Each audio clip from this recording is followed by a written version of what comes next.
Once we understand that the integrity of our personal existences are completely dependent on the integrity of everything else in our world, we have truly understood the meaning of unconditional love.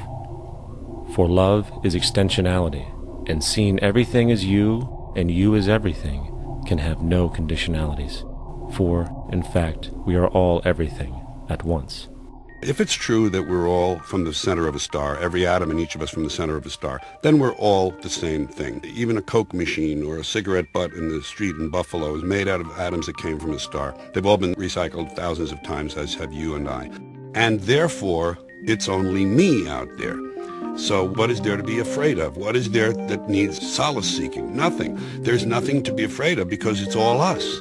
The trouble is we have been separated by being born and given a name and an identity and being individuated. We've been separated from the oneness, and that's what religion exploits, that people have this yearning to be part of the overall one again. When it comes to the necessities of life, every human being is born naked, needing warmth, food, water, shelter. Everything else is auxiliary. Therefore, the most important issue at hand is the intelligent management of the Earth's resources. This can never be accomplished in a monetary system, for the pursuit of profit is the pursuit of self-interest, and therefore imbalance is inherent. Simultaneously, politicians are useless, for our true problems in life are technical, not political. Furthermore, ideologies that separate humanity, such as religion, need strong reflection in the community in regard to its value, purpose, and social relevancy. Hopefully, through time, religion will lose its materialism and basis in superstition and move into the useful field of philosophy. The fact is, society today is backwards, with politicians constantly talking about protection and security rather than creation, unity, and progress. The U.S. alone now spends about $500 billion annually on defense. That is enough to send every high school senior in America to a 4-year college.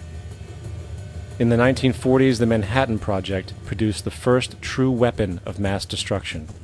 This program employed 130,000 people at an extreme financial cost.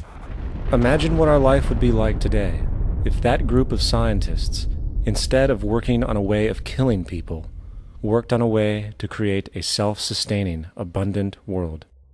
Life today would be very, very different if that was their goal. Instead of weapons of mass destruction, it is time to unleash something much more powerful. Weapons of mass creation. Our true divinity is in our ability to create, and armed with the understanding of the symbiotic connections of life, while being guided by the emergent nature of reality, there is nothing we cannot do or accomplish. Of course, we face strong barriers in the form of established power structures that refuse to change. At the heart of these structures is the monetary system. As explained earlier, the fractional reserve policy is a form of slavery through debt, where it is literally impossible for society to be free. In turn, free market capitalism in the form of free trade uses debt to imprison the world and manipulate countries into subservience to a handful of large business and political powers. Apart from these obvious amoralities, the system itself is based on competition, which immediately destroys the possibility of large-scale collaborations for the common good, hence paralyzing any attempt at true global sustainability. These financial and corporate structures are now obsolete, and they must be outgrown. Of course, we cannot be naive enough to think that the business and financial elite are going to subscribe to this idea, for they will lose power and control. Therefore, peaceful yet highly strategic action must be taken. The most powerful course of action is simple. We have to alter our behavior to force the power structure to the will of the people. We must stop supporting the system. The only way the establishment will change is by our refusal to participate, while continuously acknowledging its endless flaws and corruptions. They're not going to give up the monetary system because of our designs are what we recommend, the system has to fail, and people have to lose confidence in their elected leaders. That will be a major turning point if the Venus Project is offered as a possible alternative. If not, I fear the consequences. The trends now indicate that our country is going bankrupt. The probability is our country will move toward a military dictatorship to prevent riots and complete social breakdown. Once the U.S. breaks down, all the other cultures will undergo similar things. As of now, the world financial system is on the brink of collapse due to its own shortcomings.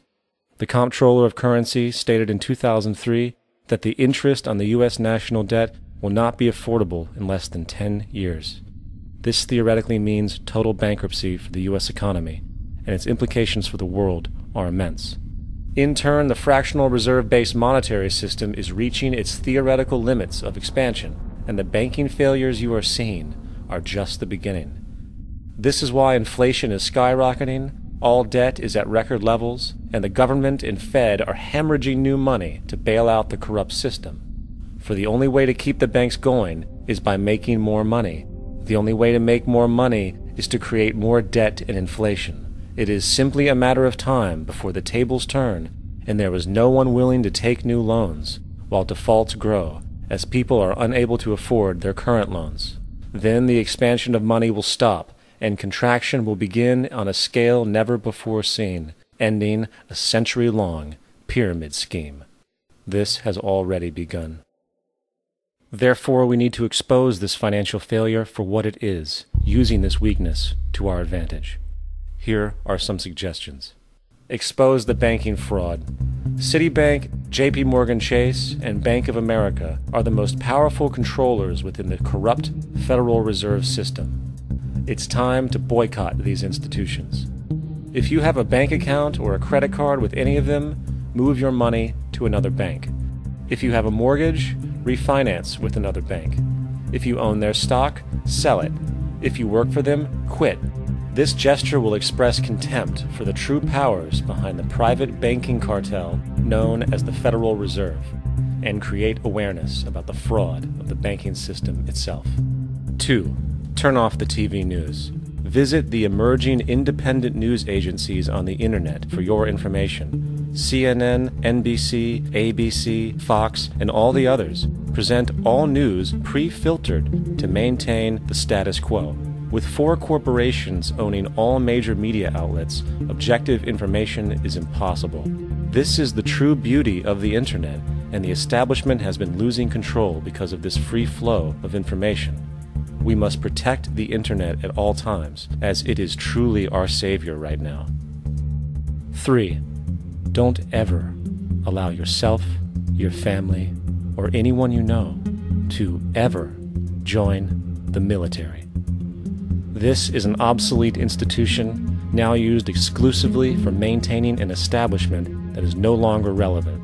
U.S. soldiers in Iraq work for U.S. corporations, not the people.